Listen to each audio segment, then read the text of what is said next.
भागवत में और अन्य धर्म ग्रंथों में यही दूसरों की व्यथा ही कथा है। हमने कल सुना कि भगवान का नाम जपना चाहिए। देखो हर परिस्थिति में और कैसे भी नाम जपो उद्धार होता है। अब लोग कहेंगे भैया प्रेम से जपो तो, बोले प्रेम से जपो तो भी और न प्रेम से जपो तो भी। शिशुपाल भगवान से विरोध कैसे करता था? हमेशा भगवान को गालियां देता था।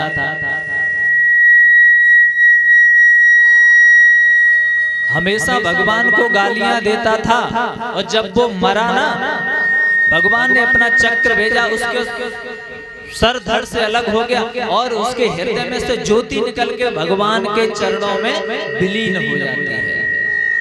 क्यों? क्योंकि वो भगवान को भजता था और चाहे जिस भाव से भजे।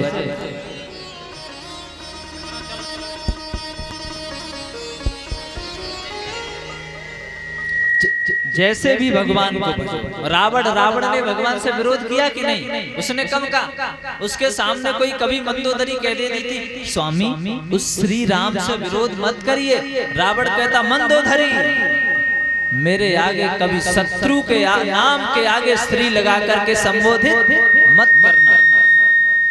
शत्रु को स्त्री लगा करके संबोधित कर रही, ये मुझे बिल्कुल भी पसंद नहीं है। मेरा दुश्मन है, उसके आगे कभी श्री मत लगाना। तो ये भगवान को भैया जैसे भी भजो और कैसे भी उसका स्मरण करो, हम पापों से मुक्त होंगे और भगवान अपना सानिध्य हमें प्रदान करते हैं। जैसे अग्नि क्या करती है? अग्नि जलाती है। अग्नि में कोई छोटा बच्चा हाथ डाले अनजाने में तो जलेगा कि नहीं? जलेगा। और बड़ा बूढ़ा समझदार डाले तो भी जलेगा। तो अग्नि का स्वभाव जलाना है। उसी प्रकार से भगवान का नाम जो है वो हमारे पापों का नष्ट करने वाला है और पापों को जलाने वाला है। भगवान का नाम लीजिए। जैसे हिरण्याकश्यप ने भगवान से विरोध किया, लेकिन अभिमान भैया रहा किसी का नहीं। चाहे वो रावण हो, चाहे वो हिरण्याकश्यप हो। हिरण्याकश्यप को भगवान से विरोध क्यों हुआ? क्योंकि भगवान ने उसके भाई हिरण्याक्ष का वध कर दिया। हिरण्याक्ष पृथ्वी लेकर के भाग रहा था, तो भगवान ने वराह का रूप धारण करके पृथ्वी को पुनः अपनी जगह स्थापित किया और उसका वध कर दिया। वराह भगवान का मंदिर भी है, पता है कहाँ? सोरों में। सोरों में एक मंदिर है जो कुंड के आगे है। एक कुंड बना हुआ है सोरों में, जहाँ 12 भगवान का मुख्य मंदिर एक ही है। वो परम पूज्य हमारे गुरुदेव महामंडलेश्वर स्वामी श्री रामचंद्र गिरी जी महाराज, जो उनके संरक्षण में उस आश्रम की देखभाल चलती है। काशी से वो संस्था का देखभाल चलती है। वो मुख्य मंदिर है। वही 12 भगवान ने उसका वध कर दिया, तो उसको क्रोध हो गया कि इसने मेरे भाई का वध कर दिया, अब मैं भगवान को छोड़ूंगा नहीं, मैं उसके साथ में युद्ध करूंगा और उसका वध करूंगा। यह सोच करके उसने भगवान की तपस्या करने लगा। लेकिन भैया अभिमान तो कभी करना नहीं चाहिए कि आसमान में उड़ने वाले, आसमान में उड़ने वाले, जरा धरती को पहचान, जगत में रहा नहीं अभिमान, यहाँ पर किसी का रहा नहीं अभिमान। और देखो रावण सा बलवंता, जिसकी थी सोने की लंका, देखो रावण सा बलवंता, जिसके थी सोने की लंका। और एक कालबली का लगा तमाचा, और एक कालबली का लगा तमाचा, मिट गया नाम निशान, किसी का रहा नहीं अभिमान। देखो बाली सा बलधारी, देखो बाली सा बलधारी, छीनी थी भैया की नारी, देखो रावण सा बलधारी, छीनी थी भैया की नारी और कालबली का लगा तमाचा, कालबली का लगा तमाचा और मिट गया नाम निशान, किसी का रहा नहीं अभिमान। वो रावण 1 लाख पूत 1.25 लाख नाती उत्ता रावण घर दिया ना बाती, जब वो मरा ना तो कोई उसके घर में दीपक जलाने वाला नहीं बचा था। भैया देखो, आप बड़े कितने भी हो जाओ लेकिन जमीन से जुड़ करके रहना चाहिए। जिस दिन आप जमीन को भूल गए, सच में देखो कहते हैं ना कि आदमी बड़ा हो जाना बहुत सरल है, लेकिन बड़े होने के बाद जब वो पद पर पहुंचता है तो उस पद पर टिके रहना बड़ी बात है। पर ना आदमी टिक नहीं पाता, उसके अंदर अभिमान आ जाता है, अहंकार आ जाता है, और अहंकार ही तो भगवान का भोजन है। जिसके अंदर अहंकार आया उसका पतन हो गया। एक पतंग उड़ रही थी, सो खूब हवा में उड़ रही थी, पतंग धागे से बंधी थी। अब भैया पतंग हवा में उड़ रही है लेकिन सोच रही अरे मैं तो कितना आसमान छूने वाली हूँ, मुझसे सारी बिल्डिंगें, सारे घर, सारे जितने भी संसार में पद पदार्थ, पर्वत, सागर, अरण्य, वन, ये सब तो मुझसे छोटे हो गए, मैं तो सबसे ऊपर पहुंचने वाली हूँ। अब तो वो किसी को समझ ही नहीं रही थी, अहंकार आ गया। तब तक क्या किया, किसी ने पतंग को काट दिया। अच्छा सच बताना, जब वो पतंग कट गई तो अब उड़ेगी के नाली में गिरेगी? गिरेगी ना। और जैसे ही पतंग का धागा काट दिया, पतंग उड़ती उड़ती आई और नाली में गिर पड़ी। तो वो उड़ तभी तक रही थी जब तक अपनों से जुड़ी थी, जब तक धागे से बंधी थी। भैया देखो, हम भी उसी को अच्छा कहते हैं जैसे हमारे गांव का कोई लड़का विदेश चला जाए और विदेश अमेरिका में पढ़ करके आए और फिर भैया किसी से राम राम न करें, आए अपने घर में जाए, बस घर में बैठे बैठ चला जाए, किसी से बोलना चाहे हम लोग क्या कहेंगे, बहुत ज्यादा पढ़ाया, बड़ा घमंडी हो गया है, बहुत कुछ ज्यादा पढ़ लिया है। अच्छा भैया वही अमेरिका से पढ़ के आए और फिर गांव में आए, फिर तुम्हारे घरे आ जाए, भैया तुम्हारे घरे मठा फिर दे दियो, मुझको रायतो बनवानो है, भैया तुम्हारे घरे दही है का? हम लोग क्या कहेंगे, भैया देखो अमेरिका रहे आए और लेकिन जाको अपना तो अभी तक ना गया, छोटे पे मांग के खाता, वैसो ही बाको इसलिए आज भी है। तो हम उसी को प्रेम कहते हैं जो अपनों से जुड़ा है।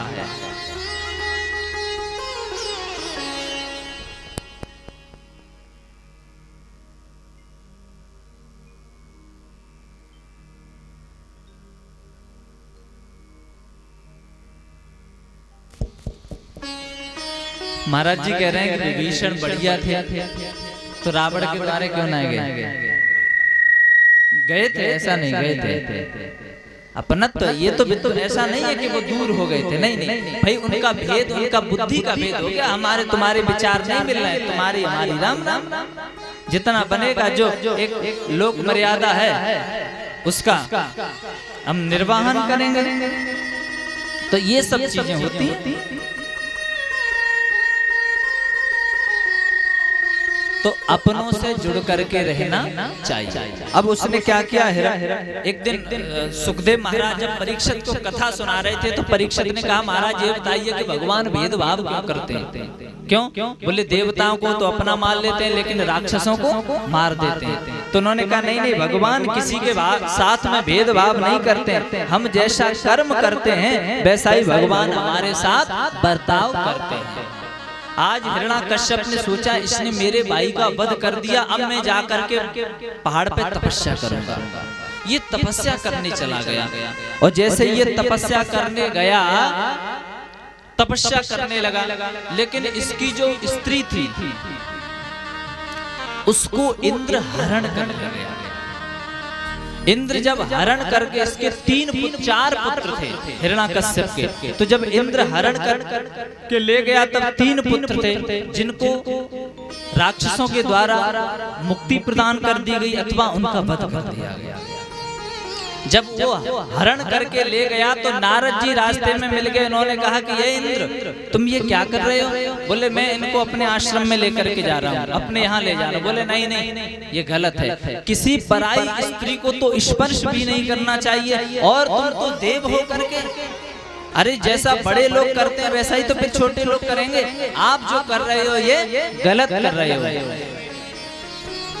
पर स्त्री का स्पर्श भी नहीं करना चाहिए, आप अपने साथ कैसे ले जा सकते हैं? और नहीं, इसके गर्भ में जो बच्चा पल रहा है ना वो मेरा भक्त है, इसलिए आप इसको मत ले जाइए। उन्होंने बहुत समझाया, फिर इंद्र ने कहा ठीक है महाराज। उनके कहने से वो उनको वहां पर छोड़ करके चला गया। नारद जी अपने आश्रम में रखने लगे। अब इंद्र ने हिरण्याकश्यप ने तपस्या की तो भगवान प्रकट हो गए। बोले हिरण्याकश्यप तुम वरदान मांगो, क्या चाहते हो? इसने कहा महाराज मुझे वरदान देना चाहते हो? बोले हाँ। तो दे दो। बोले क्या? बोले पहला वरदान ये देना कि महाराज न मैं दिन में मरूं और न रात में मरूं। भगवान ने कहा न दिन में मरो न रात में मरो, ऐसा तो नहीं हो। नहीं यही तो वरदान चाहिए हमको। चलो ठीक है वरदान दे दिया, लेकिन तुम, भगवान ने इतना कहा वरदान दे दिया ठीक है, न दिन में मरोगे न रात में मरोगे, लेकिन तुम मरोगे तो। हिरण्याकश्यप बोला क्या बोले? बोले कुछ नहीं वरदान मांगो। ठीक है पहला वरदान ये दे दीजिए कि मैं दिन में मरूं न रात में मरूं। बोले ठीक है। और दूसरा? बोले दूसरा वरदान ये दे दो कि ना मैं साल में 12 महीना होते हैं ना, जनवरी फरवरी मार्च अप्रैल, किसी भी महीने में मैं मरूं नहीं। भगवान ने कहा अच्छा ठीक है कोई बात नहीं। और बोले और एक वरदान ये और दे दो कि ना मनुष्य से मरूं न पशु से मरूं। अच्छा ना मनुष्य से मरोगे ना पशु से मरोगे। बोले ठीक है चलो वो भी हमने तुम्हें दे दिया। और बोले और ये वरदान दे दीजिए कि न किसी अस्त्र से मरूं न किसी शस्त्र से मरूं। न किसी अस्त्र से मरूं न किसी शस्त्र से मरूं। अच्छा भैया शस्त्र क्या होता है जानते हो? अस्त्र क्या होता है? शस्त्र यानी बंदूक। अच्छा और अस्त्र माने क्या होता है? हम एक दिन निकल रहे थे तो देखा कि बाजार में एक दुकान थी, उस पे लिखा था कि अस्त्र शस्त्रों के विक्रेता, यानी यहाँ पे दुकान पे अस्त्र और शस्त्र मिलते हैं। अब भैया उनसे पूछा जाए कि अस्त्र हमको दे दोगे? बोले अस्त्र का अर्थ होता है जो मंत्रों के द्वारा जो चलता है, और मंत्रों से जिसकी प्राप्ति होती है उसे अस्त्र कहते हैं। जैसे ब्रह्मास्त्र जो मंत्रों के द्वारा चलाया जाता है उसे अस्त्र कहते हैं। और शस्त्र का अर्थ क्या होता है? जैसे बंदूक तलवार आदि जो अपने हाथों की क्रियाओं के द्वारा चलते हैं उसे शस्त्र कहते हैं। इसने कहा कि ना हम किसी अस्त्र से मरे न किसी शस्त्र से मरे। बोले ठीक है हमने तुम्हें ये भी वरदान दे दिया कि न तुम अस्त्र से मरोगे न किसी शस्त्र से मरोगे, न दिन में मरोगे न रात में मरोगे, लेकिन तुम मरोगे तो जरूर। भगवान ने कहा हिरण्याकश्यप बोला क्या बोले? बोले कुछ नहीं। अच्छा देखो भगवान से वरदान क्या मांगना चाहिए ये भी सच में बड़ी बात होती है। भगवान आ जाए, किसी एक आदमी तपस्या करने गया, उसने कहा कि मैं भगवान से वरदान मांगूंगा। अच्छा देखो तपस्या की बेचारे ने 1.5 साल, सो कोई भगवान प्रकट नहीं हुए। फिर लौट करके आया, रास्ते में नारद जी मिल गए। बोले नारद जी एक बात बताओ। बोले क्या? बोले सबसे जल्दी कौन से भगवान प्रकट होते हैं? उन्होंने कहा ऐसा करो तुम ब्रह्मा जी की आराधना करो। बोले कहाँ? बोले ब्रह्मा जी का पूरे भारत में एक ही मंदिर है, वो है पुष्कर में, आप वहां जाकर के तपस्या करो।